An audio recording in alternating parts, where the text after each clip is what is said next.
Ya. Sebelumnya perkenalkan, nama saya Indra, saya salah satu perawat di Rumah Sakit Majalengka. Hari ini yang akan menyampaikan materi mengenai stroke. Mungkin di sini ada yang pernah dengar ya, pastinya tentang stroke. Ada yang tahu nggak stroke itu apa? Dan stroke ini adalah adanya gangguan pada pembuluh darah di otak. Jadi di dalam pembuluh darah otak ini ada suatu gangguan. Biasanya ada dua yang kita kenal stroke itu, ada stroke pendarahan atau stroke sumbatan. Nah, kalau stroke sumbatan berarti pembuluh darahnya itu ada yang sumbat ya. Jadi kita katakan di dalam tubuh kita ini banyak sekali pembuluh darah. Salah satunya adalah pembuluh darah yang menuju otak. Nah, di otak ini banyak sekali pembuluh darah yang ini fungsinya adalah untuk mensuplai ya, mensuplai oksigen, nutrisi ke seluruh otak kita. Kalau misalkan tadi pembuluh darahnya tersumbat, artinya apa? Suplai nutrisi, suplai oksigen buat otaknya menjadi berkurang ya. Jadi yang terjadi adalah otaknya kekurangan nutrisi, otaknya kekurangan oksigen. Nah, lama-lama akan terjadi kerusakan otak. Ya, itu yang terjadi pada stroke. Jadi, stroke itu adalah gangguan pada pembuluh darah di otak. Nah, untuk penanganan stroke itu sebaiknya adalah dengan 2 jam ya, kurang dari 2 jam dibawa ke rumah sakit. Kadang-kadang kan kalau di masyarakat, kayak misalkan kita ngelihat orang yang stroke biasanya kan salah satu cirinya adalah senyumnya ya, atau mulutnya mencong ya. Dianggapnya ya mah biasa gitu kan, palingan dikompres cairan gitu ya, atau disuruh minum teh hangat. Pasti lari stroke harus segera dibawa ke rumah sakit untuk diberikan penanganan. Bagusnya sih kurang dari 2 jam gitu, untuk tidak terjadi sampai kecacatan gitu. Karena kita ketahui otak ini segala macam fungsi diatur sama otak. Ada fungsi bicara, fungsi pergerakan, fungsi pernapasan, semuanya diatur sama otak. Kalau salah satu bagian otaknya terganggu, otomatis ada yang terganggu. Ya, itu pentingnya kenapa harus segera dilakukan penanganan. Nah, apa sih yang faktor resiko yang menyebabkan terjadinya stroke? Ya, ada 4 faktor. Yang pertama adalah darah tinggi atau hipertensi. Kebanyakan 70% itu yang terkena stroke gara-gara penyakit darah tinggi ya, tensinya tinggi gitu kan. Dan di Indonesia ini 25% penduduknya semuanya darah tinggi, kebiasaan makan asin kayaknya ya. Kemudian faktor yang kedua yang bisa menyebabkan stroke adalah diabetes. Diabetes juga ini, kalau diabetes yang kita ketahui, di darah pada orang diabetes itu kan lebih kental ya, lebih kental gitu kan. Itu juga menjadi salah satu penyebab terjadinya stroke. Kita bayangkan kayak pipa atau selang yang membawa, yang isinya ada air kan gitu, kayak selang air ya. Kalau selangnya tersebut ada sumbatan, otomatis kan air tidak akan mengalir. Nah, itu ada stroke, sumbatan seperti itu. Nah, ada yang tadi stroke perdarahan. Kalau misalkan tadi tekanan airnya tinggi karena darah tinggi contohnya ya, kemudian yang dipompakannya juga airnya kental gitu, lama-lama si pipanya atau si selangnya bisa pecah. Nah, itu yang terjadi pada stroke perdarahan. Jadi faktor yang menyebabkan stroke itu yang pertama adalah darah tinggi, yang kedua diabetes, kemudian yang ketiga adalah penyakit kolesterol. Lemak yang tinggi di dalam darah itu atau kolesterol itu bisa menjadi salah satu yang membuat sumbatan. Kalau misalkan di selang mah misalkan kayak lumut tuh ya, yang suka menyumbat air, itu salah satu kalau di dalam tubuh kita adalah karena kolesterol. Kolesterol tinggi itu bisa menjadi salah satu sumbatan dari pembuluh darah. Kemudian satu lagi penyebabnya karena penyakit jantung ya. Kemudian faktor resiko stroke yang nggak bisa dirubah gitu. Yang pertama karena umur. Biasanya pada umur memang di atas 55 tahun itu beresiko terjadi stroke. Karena apa? Semakin tua organ di dalam tubuh kita juga fungsinya semakin menurun ya. Kemudian yang kedua, ras tertentu. Ras di sini maksudnya suku. Biasanya kalau orang-orang yang katanya sih dibilangnya yang berkulit hitam, bukan kayak kulit hitam di kita ya, tapi kayak di suku Afrika sana. Kemudian jenis kelamin, Katanya pria ini lebih rentan terkena stroke. Kenapa? Karena pria suka marah-marah. Enggak juga ya. Kalau pria ini kenapa lebih rentan terkena stroke? Karena kalau pada wanita sebelum menopause itu ada namanya hormon estrogen ya. Nah itu hanya dimiliki wanita, dan itu hormon itu membantu menstabilkan dari elastisitas pembuluh darah. Jadi pembuluh darahnya lebih elastis. Tapi kalau misalkan udah usia menopause, sama-sama berisiko seperti pria juga. Kemudian faktor keturunan. Di keluarganya memang ada riwayat orang tuanya terkena darah tinggi atau stroke, biasanya akan diturunkan ke anaknya. Tapi itu bisa dirubah dengan pola hidup ya, atau gaya hidup. Karena kan kadang kebiasaan nih di satu keluarga tersebut dari orang tuanya senangnya makan makanan yang manis, kalau cemilan gitu ya. Itu biasanya akan terbawa kebiasaan tersebut ke anak-anaknya menjadi gaya hidup. Jadi anaknya ikutan sakitnya sama kayak orang tua karena memang faktor gaya hidup. Kemudian faktor resiko lain yang pertama, kurang aktivitas fisik, kurang gerak, nggak mau olahraga gitu ya. Itu salah satu yang menyebabkan stroke karena hubungannya mungkin sama kolesterol tadi, sama lemak tadi. Kalau disarankan sebenarnya itu adalah 30 menit sehari, minimal 5 kali 5 hari dalam seminggu ya. Artinya diusahakan untuk melakukan kegiatan ya, nggak harus yang berat-berat, nggak harus bersepeda atau apa, mungkin cukup dengan jalan selama 30 menit. Kemudian karena penyalahgunaan obat-obat, kemudian stres juga bisa menyebabkan stroke juga ya. Kemudian karena pemakaian KB atau kontrasepsi, kemudian karena merokok ini juga salah satu yang bisa menyebabkan stroke. Kenapa bisa seperti itu? Nah, rokok itu kan yang kita hirup ya, kalau yang ngerokok itu asapnya ya kehirup. Dan kita tahu di dalam rokok itu kandungannya sangat-sangat berbahaya, ada nikotinnya ya, bahkan ada sianidanya yang kita hirup itu kemudian masuk ke paru-paru, di dalam paru-paru ikut masuk ke aliran darah. Jeleknya zat-zat yang terkandung di dalam rokok itu adalah merusak dari pembuluh darah sendiri gitu. Itu kenapa yang merokok bisa menyebabkan sampai terjadinya stroke, tapi memang prosesnya lama ya gitu. Kemudian tadi stres juga itu salah satu yang bisa menyebabkan terjadinya stroke.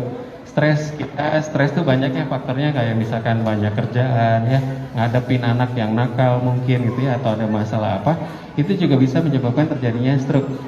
Kalau misalkan stres itu dia bisa mengeluarkan hormon yang namanya kortisol di dalam tubuh, itu bisa meningkatkan adrenalin kita gitu, jadi bisa mengganggu aliran darah. Itu kenapa stres bisa menyebabkan stroke. Nah, apa sih gejala stroke? Tadi yang saya bilang ada dua kan, ada stroke penyumbatan, ada stroke perdarahan. Kalau pada stroke penyumbatan, itu gejalanya ada yang dibilang segera ke RS. Ya, se-nya itu adalah senyumnya jadi nggak manis, bukan nggak manis ya, tapi jadi mencong bibirnya. Kemudian jadi tidak simetris. G-nya itu apa? Kadang-kadang ada yang sebelah kanan yang lemah atau sebelah kiri yang lemah ya, tergantung bagian otak mana yang kena. Kemudian ra, bicaranya jadi pelo atau tidak jelas.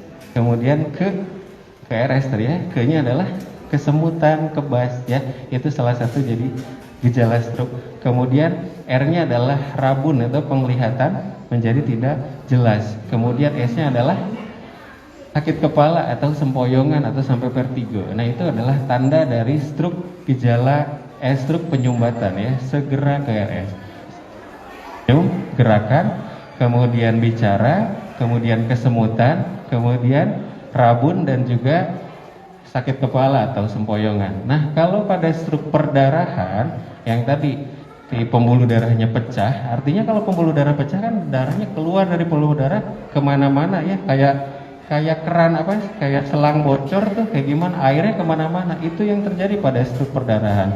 Biasanya yang kayak gitu berisiko lebih tinggi terkena kematian ya, karena tadi pembuluh darah pecah di otak, jadi darahnya di otak penuh nih kan. Yang biasanya dirasakan sama pasiennya adalah sakit kepala hebat, karena ada tadi penumpukan darah jadi menekan si otak, bisa menyebabkan sakit kepala hebat. Kemudian bisa terjadi juga muntahnya itu kayak muntah keluar begitu aja, nggak ada mual apa-apa, bukan karena muntah kayak kita sakit lambung ya. Kemudian salah satu juga bisa terjadi penurunan kesadaran atau koma ya. Itu ada pada perdarahan. Makanya ini harus juga ke rumah sakit. Itu ada gejalanya. Ini yang tanda-tandanya ya, segera ke RS. Kemudian bahayanya apa dari stroke? Yang pertama adalah kematian. Yang paling beresiko tadi yang stroke perdarahan, telat penanganan, itu bisa menyebabkan kematian. Kemudian kelumpuhan, yang tadi lemah anggota gerak diri, nggak segera dibawa ke rumah sakit, nggak langsung dapat pengobatan, bisa terjadi kelumpuhan. Sering terjadi ya, lama proses penyembuhannya gitu. Kemudian bisa terjadi koma. Bahaya lainnya bisa terjadi kerusakan di jaringan syaraf karena aliran darahnya yang tidak lancar, kemudian sulit berbicara. Kalau gangguannya terkena pada otak yang memang mengatur bicara, dia bisa jadi gangguan sulit bicara. Kemudian tadi penglihatan kabur. Nah, pencegahannya apa? Yang pertama, kalau buat kita yang masih mungkin sehat ya, belum enggak terkena stroke, itu yang kita lakukan adalah kontrol rutin tekanan darah. Karena kan darah tinggi itu biasanya ada keluhan apa-apa ya. Gak semua orang darah tinggi pusing. Orang darah tinggi merasa lemes gitu ya. Kadang-kadang ya biasa aja. Atau juga kan ada orang yang ngerasa saya baik-baik saja, tapi pas ditensi, nah pas divaksin tuh, nah aja tensinya jadi. Padahal mungkin memang sudah punya darah tinggi, tapi kita nggak pernah kontrol karena nggak ada keluhan ya. Bagusnya pencegahan yang primernya adalah kita mengontrol tekanan darah. Kemudian kalau yang pencegahan sekundernya adalah ya bagi orang-orang yang sudah terkena stroke, bukan berarti tidak akan terkena lagi. Bisa ada stroke kedua, ketiga, yang selanjutnya ya. Kalau memang pola hidupnya tidak dirubah atau malas minum obatnya, pola hidupnya masih yang seperti sebelumnya, artinya tekanannya nggak kita jaga. Nah ini stroke dapat dicegah 90% itu bisa dicegah. Yang pertama tadi kontrol tekanan darah karena penyebabnya adalah darah tinggi. Yang kedua olahraga 5 kali minimal 30 menit. Kemudian makanan yang seimbang. Jadi kalau makanannya itu lebih disarankan lebih banyak sayur atau buah-buahan. Nah biasanya kan ini bikin darah tinggi adalah kebanyakan banyak makan makanan yang asik ya, garam. Sebenarnya yang disarankan itu sehari kita hanya boleh maksimal makan itu 1 sendok garam. Tapi kan kita agak bingung ya, di sop berapa tuh garamnya gitu ya, di di tumisan berapa garamnya. Yang itu total seharian yang kita makan hanya boleh 1 sendok garam. Kemudian untuk gula itu maksimal 4 sendok gitu. Nah kayak tadi garam, di suka makan asin dah nggak tahu kita garam seberapa ya gitu, karena memang asin bisa. Kemudian untuk gula tadi 4 sendok, 4 sendok makan itu boleh sehari minum mengkonsumsi gula. Tapi dari minuman-minuman kayak sirup dan lain-lainnya jangan, berarti ya kalau kita patokannya udah sehari boleh deh bikin teh manis gitu ya 2 kali tuh. Tapi yang lain-lainnya juga dilarang karena kan yang mengandung gula bukan hanya gula pasir ya, tapi sirup juga atau minuman yang lain juga bisa mengandung gula. Itu yang harus kita perhatikan. Dan tadi garam, kemudian gula 4 sendok. Kadar kolesterol juga dikontrol, berarti kita mengurangi asupan lemak kita. Makanya tadi lebih disarankan adalah sayur-sayuran dan buah, karena yang paling bagus buat pencernaan memang itu. Tapi kan berarti tidak makan lemak sama sekali, karena untuk bekerja, beraktivitas kita perlu energi, dan energi itu didapatkan dari lemak dan karbohidrat. Rokok dihindarin atau sebisa mungkin berhenti, karena memang tadi banyak sekali yang efek yang tidak baik dari merokok. Tidak konsumsi alkohol enggak ya kalau ini. Kemudian obat jantung atau yang punya riwayat jantung kontrol rutin. Kurangin faktor diabetes tadi dengan asupan yang kita makan, apalagi kalau ada riwayat orang tuanya diabetes, itu kita memang harus benar-benar merubah pola hidupnya. Kemudian dapatkan pengetahuan stroke nih, salah satunya kita sharing pagi ini adalah untuk menambah pengetahuan tentang stroke. Kemudian untuk proses rehabilitasi stroke yang pertama itu yang harus diperhatikan adalah dukungan dari keluarga. Kadang-kadang kan pasien stroke ngerasa apa ya, dikucilkan gitu karena mungkin ngerasa tidak berdaya ya, lemas gitu, nggak bisa beraktivitas. Ini perlu sekali dukungan keluarga. Jangan sampai proses tadi yang ngerasa sedih, dikucilkan, ngerasa tidak berdaya tanpa dukungan keluarga tambah drop. Proses penyembuhannya menjadi lama karena kurangnya tadi dukungan. Karena faktor psikologis itu adalah hal yang penting ya, gitu. Jangan dibiarkan sendiri di kamar gitu ya. Tapi sering kita ajak ngobrol, tanya keluhannya gitu. Karena itu dukungan psikologis yang penting untuk kita berikan kepada pasien-pasien stroke gitu. Jangan sampai merasa, aduh kok saya kayak nggak berguna seperti ini. Itu perlu kita semangatin sebagai keluarga ya, untuk mengembalikan tadi. Karena dengan psikologis yang bagus juga membantu proses untuk penyembuhannya. Nah, untuk perawat di rumahnya itu kita bisa lakukan, yang jelas pasiennya kita rawat ya. Kalau memang tidak bisa melakukan aktivitas, dibantu aktivitasnya. Kemudian kebutuhan makanannya juga dipenuhin. Psikologisnya tadi benar-benar harus kita perhatikan ya, makannya, kebersihannya, tapi psikologis juga penting itu untuk apalagi memberikan semangat ya, agar si pasiennya semangat dan mau istilahnya mau bekerja sama untuk sembuh, mau minum obat, mau melakukan terapi gitu. Membantu penderita stroke untuk bergerak. Nah, kalau kalau misalkan kadang-kadang pasien itu kan mengalami kelemahan. Nah, itu yang perlu kita lakukan, kita latih untuk pasien itu supaya tetap mau bergerak gitu. Karena kalau misalkan dibiarkan, lama-lama adalah terjadi benar-benar kaku ya.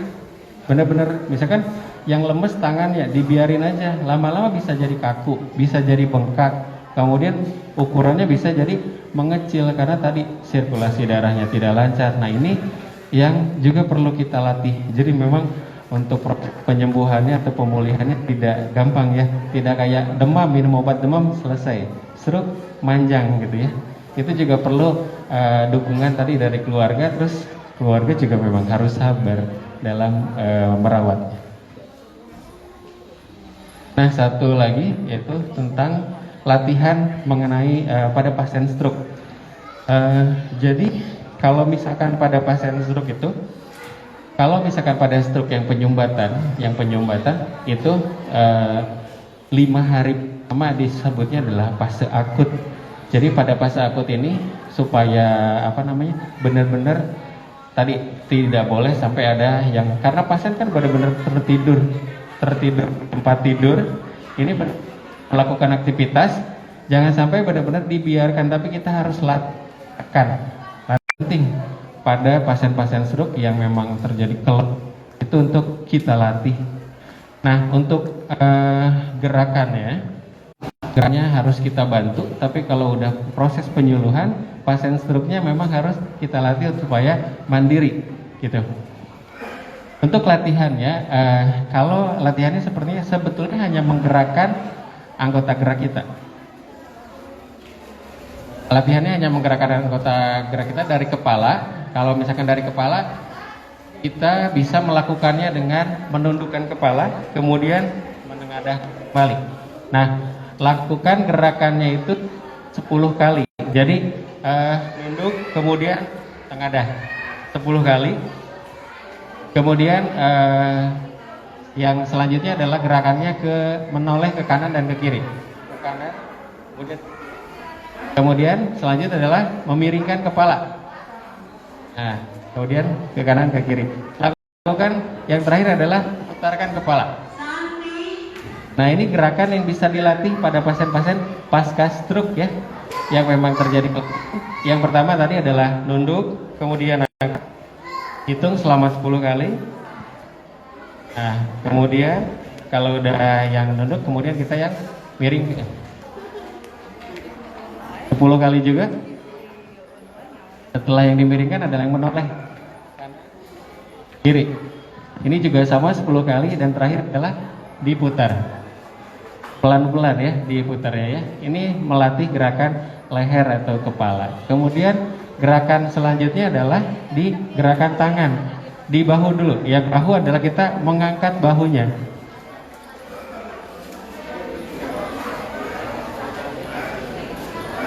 Jadi diangkat, turunkan. Angkat, turunkan. Kemudian yang kedua adalah diangkat tangannya ke atas.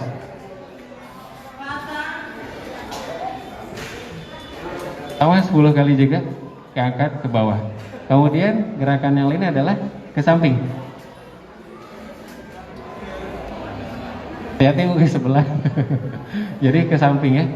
Nah, gitu. Jadi ke samping. Nah, itu gerakan untuk bahu. Jadi 10 kali angkat bahu ke bawah. Ke bawah. Kemudian yang tadi gerakannya ke atas. Dan yang terakhir adalah angkat yang samping.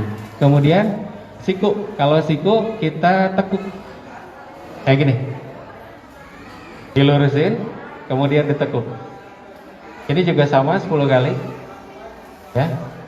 Ini untuk sambaban berfungsi melancarkan peredaran darah juga. 10 kali. Dan latihannya cukup sekali sehari ya. Ini untuk gerakan tangan. Kemudian selanjutnya pergelangan tangan. Kalau pergelangan tangan kita angkat, tekuk, luruskan, ditekuk, luruskan. Kemudian gerakannya ada yang kayak gini juga, tekuk, luruskan, ditekuk, diluruskan. Kemudian yang ke samping. Nah, ke samping 10 kali juga sama. Samping, kemudian yang diputar.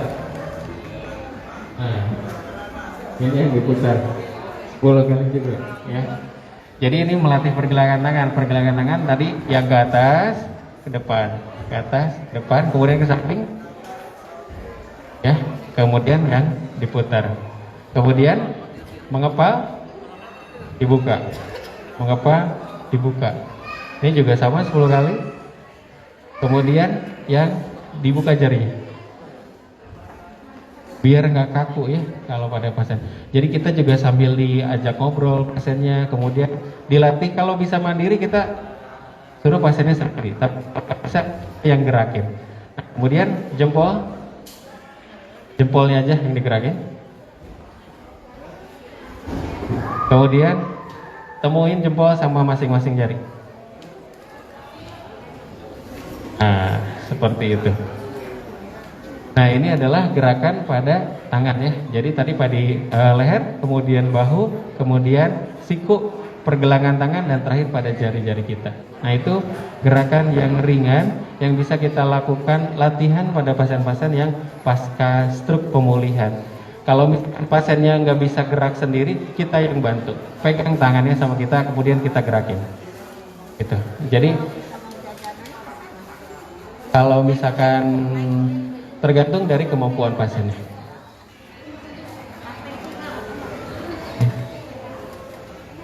Nah, mungkin itu yang bisa saya sampaikan mengenai stroke dan latihannya.